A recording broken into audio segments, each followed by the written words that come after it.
Sebelum nonton video ini, silakan subscribe dan aktifkan loncengnya. Dan jangan lupa like, komen, dan bagikan ke media sosial Anda. Halo sahabat Sapi Oke. Kembali lagi di channel Sapi Oke. Kali ini kita akan membahas bagaimana perawatan sapi bunting. Berkembangnya kesadaran masyarakat akan pemenuhan kebutuhan gizi menyebabkan permintaan bahan pangan meningkat. Salah satunya kebutuhan akan daging sapi. Di Indonesia sendiri permintaan daging sapi akan sangat meningkat tajam ketika momentum Idul Fitri tiba. Namun, bagi para peternak mengembangbiakkan sapi meskipun mendatangkan keuntungan yang fantastis, sistem perawatannya pun tidak boleh sembarangan. Terlebih lagi ketika sapi ternak sedang hamil.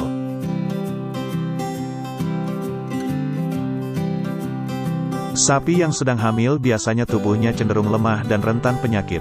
Selain itu, sapi tidak menunjukkan tanda-tanda birahi lagi atau sudah tidak minta dikawinkan lagi.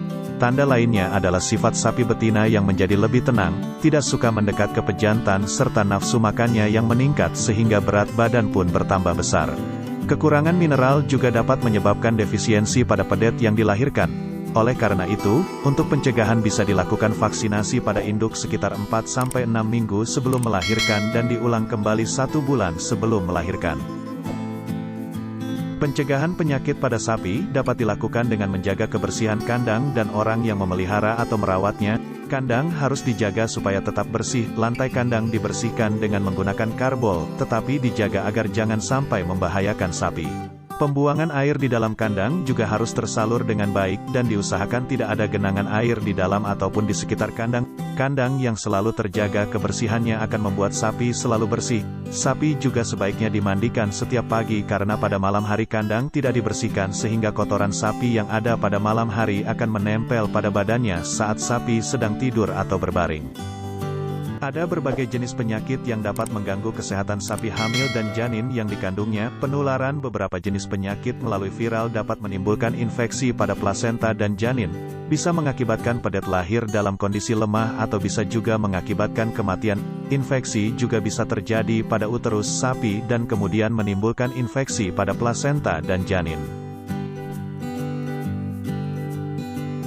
Kesalahan dalam penanganan kelahiran. Hal ini dapat menyebabkan pedet mati lemas saat lahir, lemah, infeksi dan sulit dibesarkan. Penanganan yang seharusnya adalah 1. Sebelum induk beranak, siapkan tempat longgar ditambah tumpukan jerami kering sebagai alas untuk melahirkan agar pedet tidak terluka dan sebagai tempat latihan berdiri pedet. 2. Sesaat setelah pedet lahir, bersihkan lendir dari mulut pedet agar segera bisa bernafas dengan normal dan lancar. Lakukan pernafasan buatan jika pedet kesulitan bernafas. Jangan membopong pedet melalui ketiak. Jika pedet tidak dapat mengangkat kepala, angkat dan turunkan pedet dengan cara mengangkat kaki belakangnya 3-5 kali hingga lendir keluar dari hidung dan mulutnya. Jika pedet masih tidak dapat mengangkat kepala, siram dengan air dingin.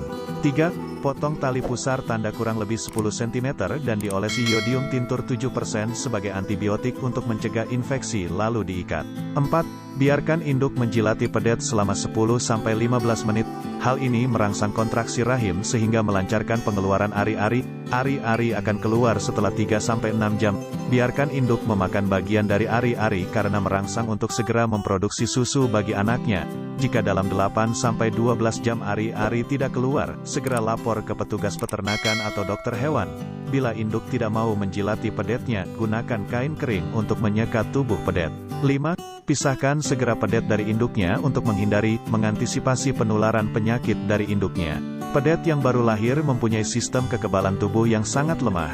Kolostrum, susu pertama yang dihasilkan pada akhir masa kebuntingan sampai beberapa hari setelah melahirkan, kaya akan zat antibodi, kekebalan tubuh, sehingga sebaiknya diberikan sesegera mungkin setelah pedet lahir dan maksimal 4 jam setelah lahir sebanyak 3-4 liter. Keterlambatan pemberian kolostrum akan memperbesar resiko kematian karena semakin lama usus pedet semakin sulit untuk menyerap antibodi. Berikan lagi kolostrum 8 jam kemudian dan minimal hingga 2-3 hari setelah lahir. Berikan obat cacing pada induk 1 bulan setelah melahirkan.